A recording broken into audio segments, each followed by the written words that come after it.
Students, আজকের ক্লাসে আমরা পেটি ক্যাশ বুক কি হয় সেটা নিয়ে আলোচনা করব। পেটি ক্যাশ বুক সাধারণত ক্যাশ বুকের একটা সেগমেন্টসেরই আলাদা পোর্শনস। পেটি ক্যাশ বুককে আমরা এইভাবে ইন্টারপ্রেট করতে পারি যে বিজনেসের ক্ষেত্রে যখন ক্যাশ অ্যাকাউন্টের রিগার্ডিং কোনো রকমের এন্ট্রি হয় সেটাকে অবশ্যই আমরা ক্যাশ বুকের ক্ষেত্রে লিখি। মানে যেটা খরচ হচ্ছে খরচে, যেটা ইনকাম হচ্ছে সেটা ইনকামে। তো রিসিভ এবং পেমেন্টের মধ্যে যে এই ক্যাশ বুকের মধ্যে সেটাকে লেখা হয়। কিন্তু বিজনেসে এটা সামগ্রিকভাবে ম্যানেজ করে থাকে একজন হেড ক্যাশিয়ার।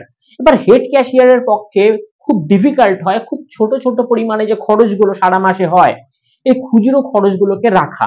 কারণ তাকে তো অনেক বড় যে স্কেলে যে সমস্ত অ্যাকাউন্ট গুলো হয়, যে সমস্ত খরচগুলো হয় সেগুলোকে লিখে রাখতে হয়। তো তাই জন্য এই ডিফিকাল্টিসটাকে সলভ করার জন্য উনি একজন অ্যাসোসিয়েট ক্যাশিয়ারকে অ্যাপয়েন্ট করেন। করে মাসের শুরুতেই 10,000 টাকা দিয়ে বলে, ভাইয়া তুমি এই টাকাটাকে রাখো এবং সারা মাসে এটা দিয়ে অ্যাকাউন্টটাকে কন্টিনিউ করো।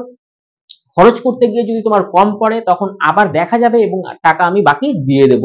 তো এইভাবে করে সে বিভিন্ন ধরনের ছোটখাটো যে খরচগুলো আছে সেই অ্যাসোসিয়েট ক্যাশিয়ার সেটাকে রাখতে শুরু করে। আচ্ছা, প্রথমে টাকা দিয়ে পরে সেটাকে হিসাব মেলানো, খরচ করার পরে ব্যালেন্স বের করা, এটাকে বলা হয় ইমপ্রেসড অ্যাকাউন্টিং সিস্টেমস। আচ্ছা, ইমপ্রেসড অ্যাকাউন্টিং সিস্টেমস আমরা প্লেলিস্টে করে রেখেছি, যাও আর দেখে নাও।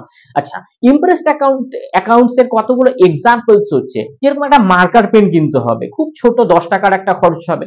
আচ্ছা, আমাদের দোকানে ক্লায়েন্ট এসে কিছু সময়কালের জন্য তাকে আমরা চা খাওয়ালাম, তার সঙ্গে দুটো বিস্কুটও দিলাম। আচ্ছা, রিক্সা করে কোনো একটা জিনিস নিয়ে আসা হলো। তো এই যে ছোট ছোট খরচগুলো সেগুলো আমরা পেটি ক্যাশ বুকের মধ্যে আমরা এন্ট্রি করি। আচ্ছা, সামগ্রিক ব্যাপারটাকে আমরা এইভাবে রিলেট করতে পারি। Thank you.